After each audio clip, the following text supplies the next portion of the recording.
জীবন তো বদলায় না। আমারে ও খালামুনি কাওয়া কাদারের একটা ডায়লগ দাও।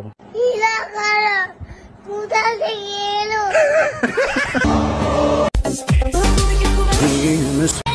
তুমি কি পার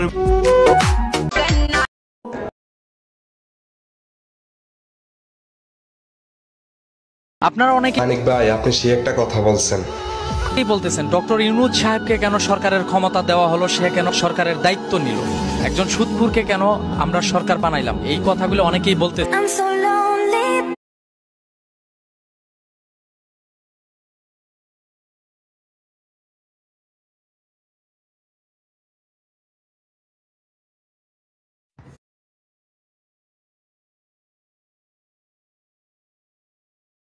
বিশ্বকাপ বাছাই পর্বে যখন আর্জেন্টিনার রাজত্ব, তখন দেশের হয়ে গত 3 বছরে যা কিছু অর্জন করেছেন এই মার্টিনেজ, সেটা বাকি